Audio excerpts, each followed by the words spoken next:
Bismillahirrahmanirrahim. Assalamualaikum warahmatullahi wabarakatuh. Alhamdulillahirabbil alamin wal aqibatu lil muttaqin wala udwana illa 'alal zalimin. Asyhadu an la ilaha illallah wahdahu la syarikalah wa asyhadu anna Muhammadan abduhu wa rasuluh sallallahu alaihi wasallam la nabiyya ba'dah. Ya ayyuhallazina amanu taqullaha haqqa tuqatih wa la tamutunna illa wa antum muslimun. Para santri dan santriwati rahimakumullah, di antara kewajiban kita terhadap Al-Qur'anul Karim adalah fahmu ma'nahu. Yakni memahami makna-makna dari setiap ayat-ayat Al-Qur'anul Karim. Seorang muslim memiliki kewajiban yang banyak terhadap Al-Qur'anul Karim.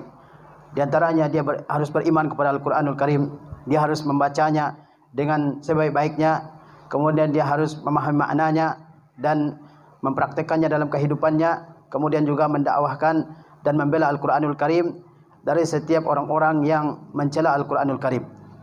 Di antara kewajiban kita adalah memahami setiap ayat-ayat Al-Qur'anul Karim. Jangan sampai kita menjadi orang yang membaca Al-Qur'anul Karim tapi la yafhamu ma'nahu. Dia tidak memahami sedikit pun maknanya. Oleh sebab itu kita akan berusaha untuk memahami sedikit demi sedikit setiap ayat-ayat yang kita baca. Di antaranya adalah suratul Ikhlas, surat Al-Ikhlas yang setiap hari kita baca dalam salat, dalam zikir pagi, zikir petang, dan dalam aktivitas kita sehari-hari selalu kita baca surat ini. Tapi apakah kita sudah memahami makna-makna dan tafsir dari surat yang mulia ini?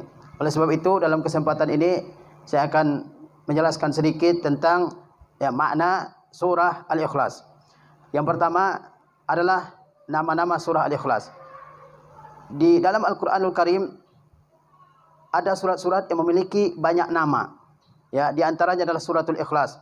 Surat Al-Ikhlas ini memiliki banyak nama. Ada nama yang berasal dari Nabi kita Muhammad SAW. Ada nama yang merupakan ijtihad para ulama untuk memberikan nama kepada surat yang mulia ini. Karena mereka melihat kandungan, melihat isinya, lalu mereka memberikan nama berdasarkan kandungan dan isi yang terdapat dalam surah Al-Ikhlas ini. Di antara nama surah Al-Ikhlas adalah Al-Ikhlas itu sendiri. Al-Ikhlas itu merupakan nama dari surat yang mulia ini. Kenapa disebut dengan Al-Ikhlas? Karena surat ini hanya membicarakan tentang Allah Subhanahu wa taala. Membicarakan tentang keesaan Allah Subhanahu wa taala, membicarakan tentang sifat-sifat Allah Subhanahu wa taala, membicarakan tentang bahwa Allah adalah Tuhan yang kepadanya diminta segala sesuatu dalam kehidupan kita ini. Dia tidak membicarakan hal yang lain. Dia juga mengandung tanzihullah Subhanahu wa taala anin naqais wal uyub. Dia juga mengandung penyucian Allah Subhanahu wa taala dari segala kekurangan-kekurangan, dari segala aib. Dan surat yang mulia ini juga mengandung 3 macam tauhid, yaitu tauhid rububiyah, tauhid uluhiyah, tauhid asma dan sifat. Jadi karena itu surat ini disebut dengan surah Al-Ikhlas. Tidak disebutkan kata Al-Ikhlas dalam surat ini, tapi dari segi maknanya dia mengandung keikhlasan. Disebut dengan ikhlas karena dia membicarakan satu tema pokok saja, yaitu tentang sifat Allah Subhanahu wa taala. Surat ini disebut juga oleh ulama dengan surat Qul huwallahu ahad. Disebut juga dengan surat Tauhid, surah At-Tajrid. Disebut juga dengan suratul Asas. Disebut dengan suratul Asas karena yang dibicarakan dalam surat ini adalah tentang asas, tentang pondasi, tentang landasan utama, pokok utama dalam agama kita, yaitu masalah tauhid. Surat ini membicarakan masalah tauhid. Bahkan ulama menyebutkan dengan suratul iman. Surat Al-Ikhlas disebut oleh para ulama dengan suratul iman, surat tentang keimanan kepada Allah Subhanahu wa taala. Sebagaimana diriwayatkan dari Jabir bin Abdullah radhiyallahu taala anhu bahwa ada seorang laki-laki yang mengerjakan salat. Lalu salat 2 rakaat sebelum salat subuh. Maka pada rakaat yang pertama dia membaca surah Al-Kafirun, Qul ya ayyuhal kafirun, sampai selesai. Kemudian ketika dia selesai membaca suratul Al-Kafirun, Nabi SAW bersabda, haza abdun arafa rabbahu. Kata Nabi SAW, ini adalah seorang hamba yang mengenal Rabbnya. Kemudian orang tersebut pada rakaat yang kedua dia membaca suratul Ikhlas. Maka Nabi SAW bersabda, haza abdun amana bi rabbih. Ini adalah seorang hamba yang beriman kepada Rabbnya. Pada rakaat yang pertama setelah Al-Fatihah, orang tersebut membaca suratul Kafirun, Qul ya ayyuhal kafirun sampai selesai. Maka kata Rasulullah SAW, haza abdun arafa rabbahu. Inilah seorang hamba yang mengenal Tuhannya, bahwa dia beribadah hanya kepada Allah SWT, dan dia berlepas diri dari segala bentuk penyembahan kepada selain Allah SWT. Kemudian pada rakaat yang kedua, orang tersebut membaca suratul Ikhlas sampai selesai dia baca dalam solatnya. Kata Nabi SAW, haza abdun amana bi rabbih. Ini adalah seorang hamba yang beriman kepada Rabbnya Allah Tabaraka wa Ta'ala. Ini diantara nama-nama suratul Ikhlas. Kemudian kita lihat fadailu suratul Ikhlas. Itu beberapa hadis-hadis yang menunjukkan keutamaan surah Al-Ikhlas ini. Yang pertama, orang yang senantiasa membaca suratul Ikhlas, dia akan meraih cinta dari Allah Subhanahu wa Ta'ala. Sebagaimana diriwayatkan dari Aisyah Ummul Mukminin radhiyallahu taala anha, bahwasanya Rasulullah SAW pernah mengutus suatu pasukan perang, Sariyah. Dan Rasulullah SAW menunjuk salah seorang sahabat sebagai komandannya. Lalu komandan ini dia menjadi imam solat bagi para sahabatnya yang lain. Kemudian setiap selesai dia membaca Al-Fatihah, dia membaca surah yang lain setelah selesai Al-Fatihah. Setelah selesai membaca surah yang lain setelah Al-Fatihah, dia membaca suratul Ikhlas. Dia lakukan hal itu dalam setiap rakaat solatnya. Setelah mereka kembali ke Madinah, mereka bertemu Rasulullah SAW dan menceritakan kejadian tersebut. Bahwa komandannya ketika menjadi pimpinan solat mereka, menjadi imam solat bagi mereka, komandannya ini membaca Al-Fatihah. Karena Al-Fatihah ruknun min arkani solat, salah satu rukun dari rukun-rukun solat. Seterusnya dia membaca sebuah surat, lalu diakhiri setiap rakaat dengan membaca suratul Ikhlas. Maka Nabi SAW memerintahkan para sahabat yang bercerita tadi untuk menanyakan kepada komandan ini, kenapa dia melakukan seperti itu. Kata Rasulullah SAW, saluhu li ayyi syai'in yasna'u dzalik. Tanyakan dia, kenapa dia melakukan hal seperti itu. Kemudian mereka menanyakannya kepada sahabat tadi. Apa kata dia? Karena surat tersebut merupakan surat yang membicarakan tentang sifatur Rahman, yaitu sifat Allah Subhanahu wa taala yang Maha Ar-Rahman. Wa ana uhibbuhu, dan saya mencintainya. Karena kata sahabat tadi, surat ini mengandung pembicaraan tentang sifat-sifat Allah Subhanahu wa taala yang Maha Rahman, dan saya suka membacanya. Kata Nabi SAW, akhbiruhu annallaha yuhibbuh. Kabarkan kepada dia bahwasanya Allah Subhanahu wa taala mencintainya juga. Surat ini mengandung sifat-sifat Allah Subhanahu wa taala. Dia hanya membicarakan sifat-sifat Allah Subhanahu wa taala. Orang yang membiasakan diri membacanya karena dia cinta kepada sifat-sifat Allah yang disebutkan dalam surat ini. Kata Allah Subhanahu wa taala, kabarkan kepada orang tersebut bahwa Allah juga mencintainya, Kemudian orang yang senantiasa membaca suratul Ikhlas akan memperoleh ampunan dari Allah Subhanahu wa taala. Nabi sallallahu alaihi wasallam mendengar ada seseorang yang membaca suratul Kafirun, maka Nabi mengatakan, amma haza faqad bari'a minasyirki. Nabi mendengar seseorang membaca suratul Kafirun, kata Nabi SAW, orang ini sudah terbebas dari kesyirikan. Karena suratul Kafirun bukan ayat toleransi, tapi ayat yang menyatakan bahwa seorang muslim berlepas diri dari segala bentuk kesyirikan. Qul ya ayyuhal kafirun la a'budu ma ta'budun wa la antum 'abiduna ma a'bud wa la ana 'abidun ma 'abadtum wa la antum 'abiduna ma a'bud lakum dinukum waliyadin. Ini bukan ayat toleransi, tapi ayat yang menyatakan bahwa kita dengan orang-orang yang menyembah Tuhan-Tuhan selain Allah tidak ada hubungan sama sekali. Bahkan sebab turunnya surat Al-Kafirun ini adalah karena ada ajakan dari orang-orang kafir Quraisy untuk bergantian menyembah Tuhan-Tuhan. Tahun ini mereka menyembah Allah, tahun depan Nabi Muhammad menyembah Tuhan mereka. Mau enggak mereka mengatakan seperti itu? Maka turunlah surat ini yang menyatakan bahwa seorang muslim selama-lamanya tidak akan menyembah Tuhan selain Allah Subhanahu wa taala. Jadi ini bukan untuk toleransi, membiarkan orang lain beragama menurut keyakinannya. Memang kita biarkan, tetapi bukan ini ayat yang menjelaskan tentang hal tersebut. Kemudian orang yang lain, Rasulullah SAW mendengar dia membaca suratul Ikhlas. Maka kata Nabi SAW, amma haza faqad ghufira lahu.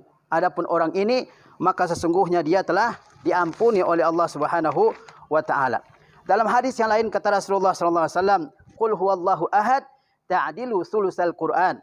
Bahwasanya surah Al-Ikhlas menyamai sepertiga Al-Quranul Karim. Suratnya pendek, hanya 5 ayat. Tapi menyamai sepertiga dari Al-Quranul Karim. Maksudnya apa? Kata ulama mengatakan bahwasanya Al-Quranul Karim secara garis besar dibagi menjadi 3 bagian. Yang pertama, bagian yang as-sulusul awal, sepertiga yang pertama membicarakan tentang al-aqidah, tentang tauhid, ya. Ya, as-sulusus tsani, sepertiga yang kedua membicarakan tentang al-qasas, tentang kisah-kisah, dan sepertiga yang ketiga adalah membicarakan tentang al-ahkam, ya, tentang hukum-hukum. Jadi Al-Quran dibagi 3. Sepertiga yang pertama membicarakan tentang akidah. Sepertiga yang kedua membicarakan tentang kisah-kisah. Dan sepertiga yang ketiga membicarakan tentang tentang ahkam, tentang hukum-hukum. Itulah muatan Al-Quran ya secara umum. Tadi tauhid sepertiga Al-Quranul Karim. Dan ayat tentang tauhid yang paling lengkap adalah dalam suratul Ikhlas. Oleh sebab itu kalau orang baca suratul Ikhlas, itu sama artinya dia telah membaca sepertiga dari Al-Quranul Karim. Kata Rasulullah SAW, Qul huwallahu ahad ta'dilu sulusal Quran.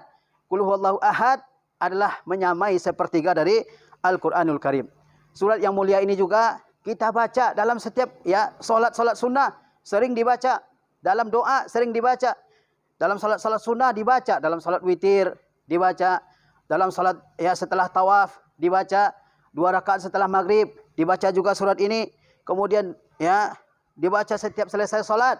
Di antara surat yang dibaca setelah selesai zikir, setelah selesai solat, ketika seorang berzikir adalah membaca surah apa? Suratul Ikhlas. Ya, dibaca juga pada zikir pagi, pada zikir petang. Ya, dibaca juga ketika seorang sakit sebagai ruqyah. Ya, dibaca juga ketika seorang tersengat binatang yang berbisa dan sebagainya. Ini menunjukkan surat ini sangat akrab dengan kaum muslimin. Oleh sebab itu kita mesti memahami makna yang terkandung dalam surat ini. Kemudian para ulama tafsir menyebutkan sababun nuzul, yaitu sebab-sebab turunnya surat ini. Yaitu ketika orang-orang kafir Quraisy mereka datang kepada Nabi Muhammad SAW, lalu mereka mengatakan, "Ya Muhammad, unsub lana rabbak." Wahai Muhammad, sebutkan nasab Tuhan kamu bagi kami. Sebutkan kepada kami nasab Tuhan kamu. Ya, kalau ada nasabnya berarti dia dilahirkan, ada bapaknya, ada ibunya, ada kakek neneknya. Ya, padahal Allah Subhanahu wa taala huwal awwal wal akhir wal zahir wal batin wa huwa bikulli syai'in alim. Dialah yang pertama, dialah yang terakhir, dialah yang zahir, dialah yang batin, dan dia Maha mengetahui segala sesuatu. Tidak ada bapaknya, tidak ada ibunya. Dia tidak punya nasab seperti manusia.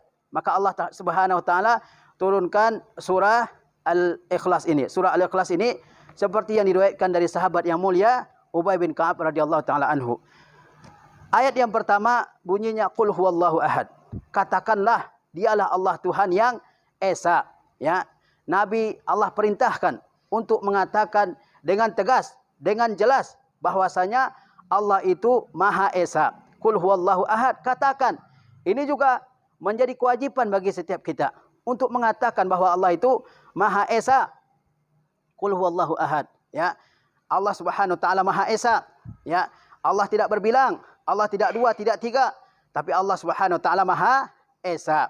Dalam ayat yang lain Allah Subhanahu wa taala mengatakan wa ilahukum ilahu wahid. Tuhan kalian itu Tuhan yang satu. Ulama menjelaskan apa perbedaan antara ahad dengan wahid. Siapa yang mengetahui? Allah mengatakan ahad. Ya, qul huwallahu ahad. Dalam ayat yang lain Allah mengatakan wahid. Wa ilahukum ilahu wahid. Tuhan kalian adalah Tuhan yang wahid. Apa perbedaannya? Kata ulama, bahwa ahad itu adalah Rabb Azza wa Jalla yang memiliki segala sifat kesempurnaan, segala sifat kemuliaan, yang bersih dari segala kekurangan, yang bersih dari segala aib dan celah. Kemudian, dia tidak ada yang semisal dengan Allah Subhanahu wa taala. Dia adalah ahad, artinya Rabb, Tuhan yang dia Maha Esa, yang memiliki sifat kesempurnaan, yang memiliki sifat kemuliaan, yang bebas dari segala kekurangan, yang bebas dari segala aib, Dan dia, kata para ulama, tidak ada sesuatu yang semisal dengan Allah Subhanahu wa taala. Sebagaimana kita mendengar ayat laisa kamitslihi syai' wa huwas samiul basir. Jadi yang bersendiri dalam sifat kemuliaan, kesempurnaan, tidak ada kekurangan sama sekali dalamnya, tidak ada yang semisal dengannya. Ini disebut dengan apa? Ahad. Sifat Allah SWT ahad. Adapun wahid kata ulama, wahid itu artinya tidak berbilang, tidak dua, tidak tiga, tidak banyak. Ini namanya apa? Ahad atau wahid? Wahid. Kedua-duanya merupakan sifat bagi Allah Subhanahu wa taala. Ahad nama Allah Subhanahu wa taala, wahid juga nama Allah Subhanahu wa taala. Tapi kalau wahid itu artinya Allah Subhanahu wa taala esa, tidak ada dua, tidak tiga, tidak banyak, ya. Sebagaimana yang diyakini oleh banyak manusia di dunia ini bahwa Tuhan itu berbilang. Allah SWT mengatakan qul huwallahu ahad, ya, bahwa Allah Subhanahu wa taala itu Maha Esa, ya. Dan ini adalah sesuatu yang wajib untuk kita yakini bahwa Allah Subhanahu wa taala adalah Rabb yang Maha Esa, satu, ya, tidak berbilang, tidak banyak, tidak politeis, ya, memiliki keyakinan bahwa Tuhan itu banyak seperti keyakinan-keyakinan agama lain. Ya, Allah SWT dalam ayat yang lain mengatakan, laqad kafara allazina qalu innallaha tsalisun salasa. Sesungguhnya telah kafirlah orang yang mengatakan bahwa Tuhan Allah SWT itu satu dari tiga Tuhan. Ini kalau orang meyakini bahwa Tuhan Allah SWT itu adalah satu dari tiga Tuhan, ini adalah kekafiran. Kemudian kata Allah Subhanahu wa taala, wa ma min ilahin illa ilahu wahid. Sebenarnya kata Allah SWT tidak ada Tuhan kecuali Tuhan yang satu, yaitu Allah Subhanahu wa taala, ya. Dan kita harus mengetahui bahwasanya, ya, dakwah para rasul alaihi wassalatu wassalam terfokus kepada masalah yang satu ini, yaitu masalah tauhid, masalah keyakinan bahwa Allah Subhanahu wa taala hanya satu, Tuhan yang berhak disembah hanya satu, Allah Subhanahu wa taala. Ini adalah fokus dakwah para nabi dari awal sampai terakhir. Kata Allah Subhanahu wa taala, wa laqad ba'atsna fi kulli ummati rasulan an ya'budullah wajtanibut taghut. Sesungguhnya telah kami utus seorang rasul pada setiap umat, an ya'budullah, agar kalian hanya beribadah kepada Allah dan jauhilah segala tawagid, segala tuhan-tuhan, segala sembahan-sembahan, ikutan-ikutan selain Allah Subhanahu wa taala. Jadi dakwah kepada tauhid ini adalah dakwah yang sudah dikenal oleh seluruh umat dari rasul-rasul mereka. Rasul-rasul datang mengajarkan tentang tauhid ini, bahwa Tuhan hanya satu, bahwa Allah Subhanahu wa taala Tuhan yang hak, tidak ada Tuhan selain Allah Subhanahu wa taala. Dan orang yang mengatakan ada Tuhan selain Allah Subhanahu wa taala, ini adalah qaulun 'alallahi bighairi ilm, ya, ucapan atas Allah tanpa ilmu, dan itu merupakan salah satu dosa besar di dalam agama kita, mengatakan sesuatu, ya, tentang Allah, tentang agama Allah, tentang syariat Allah tanpa ada dasar ilmu, ya. Kemudian ayat yang kedua Allah berfirman Allahus Samad. Apa arti As-Samad? Kata ulama As-Samad itu artinya, ya, yang pertama kata ulama di antara maknanya adalah dialah Allah Subhanahu wa taala yang memiliki segala sifat tertinggi dari berbagai macam sifat. Segala sifat tertinggi dimiliki hanya oleh Allah Subhanahu wa taala, ya. Kemudian ulama yang lain mengatakan di antara makna As-Samad adalah dialah Tuhan yang tidak memiliki anak dan tidak diperanakkan. Ya, tidak memiliki anak, dia tidak memiliki anak sama sekali. Tidak diperanakkan, maksudnya bahwa Allah Subhanahu wa taala tidak dilahirkan dari seorang ibu, dari seorang bapak. Dia tidak memiliki ibu dan bapak, dia juga tidak memiliki anak. Kemudian di antara makna, dan ini yang paling kuat, bahwa As-Samad itu adalah tempat meminta segala sesuatu. Tempat meminta segala sesuatu. Di mana seluruh makhluk hanya bersandar kepada Allah Subhanahu wa taala di dalam setiap maksud, dalam setiap keinginan, dalam setiap kebutuhan mereka. Itulah disebut dengan As-Samad, tempat bergantungnya segala makhluk kepada Allah Subhanahu wa taala, dan Allah tidak membutuhkan makhluk apapun sama sekali dalam dunia ini. Karena Dia Al-Ghani, karena Dia Maha Kaya. Ya, kita membaca ayatul kursi, kata Allah Subhanahu wa taala, Allahu la ilaha illa huwa al-hayyul qayyum, ya. Dialah Allah Subhanahu wa taala. Tidak ada Tuhan yang hak selain Dia.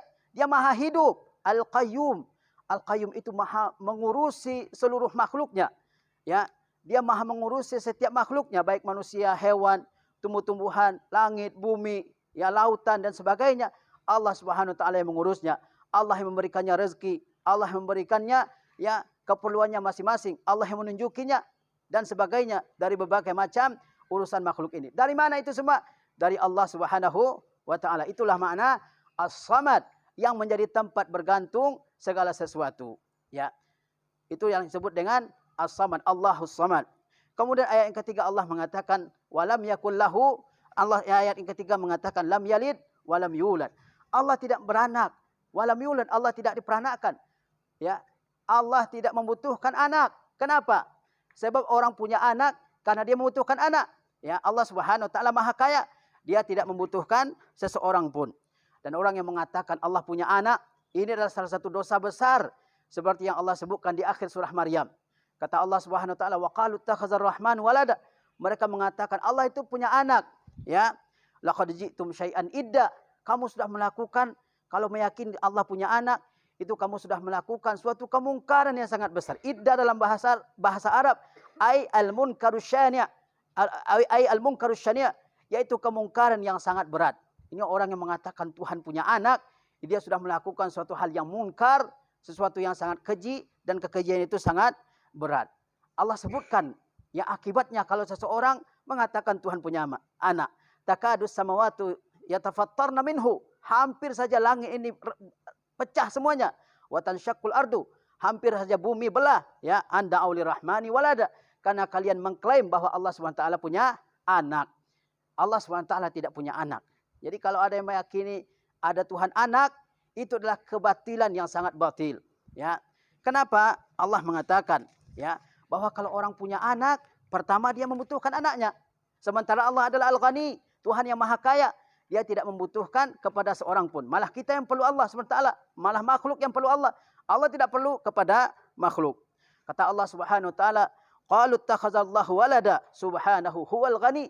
Mereka berkata Allah mengambil anak. Subhana, Maha suci Allah Subhanahu wa taala dari hal seperti itu.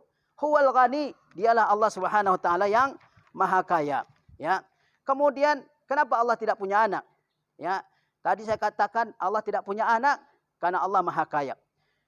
Kemudian ulama menjelaskan Allah tidak punya anak karena orang punya anak pasti ada istrinya. Sementara Allah SWT membantah ya keyakinan bahwa Allah memiliki istri. Kata Allah SWT, "Anna yakunu lahu walad." Bagaimana mungkin Allah punya anak? Ya. Walam takun lahu sahibah, sementara dia tidak punya istri. Adakah istri Allah? Ya. Jadi Allah mengatakan Allah tidak punya anak karena Allah Subhanahu wa taala tidak memiliki istri. Ya, orang punya istri kenapa? Karena dia butuh. Ya. Ya, Allah SWT tidak membutuhkan kepada seorang pun dari makhluk. Ya. Kemudian kalau Allah punya istri berarti ada awalnya. Ya. Sementara Allah SWT dialah yang awal, wal awal, wal akhir, wal zahir, wal batin. Ya. Kalau kita mengatakan seseorang itu ada bapaknya, maka ada awalnya orang tersebut. Ya. Ada permulaannya yang sebelumnya tidak ada, kemudian menjadi ada. Dan itu adalah bukan sifat Allah Subhanahu wa taala. Ya. Kemudian pada ayat yang keempat Allah mengatakan walam yakul lahu kufuwan ahad. Tidak ada satupun yang sama dengan Allah Subhanahu wa taala. Tidak ada yang sama, baik zatnya, baik sifatnya, ya. Tidak ada yang sama dengan Allah Subhanahu wa taala. Oleh sebab itu tidak boleh menyamakan selain Allah dengan Allah Subhanahu wa taala. Ya, orang melakukan kesyirikan berarti dia menyamakan sesuatu selain Allah dengan Allah Subhanahu wa taala. Padahal Allah mengatakan walam yakul lahu kufuwan ahad. Tidak ada yang sama dengan Allah Subhanahu wa taala. Ya, ini adalah bantahan kepada musyabbiha, kepada orang yang meyakini ya makhluk sama dengan Allah Subhanahu atau Allah Subhanahu wa taala sama dengan makhluk. Ya, seperti pada zaman sekarang ini kalau kita katakan bahwa Allah turun ya ke langit dunia pada sepertiga malam terakhir, mereka mengatakan dengan mengingkari, kata mereka ya kalau Allah Subhanahu wa taala turun ya ke langit dunia, sementara malam itu berbeda-beda.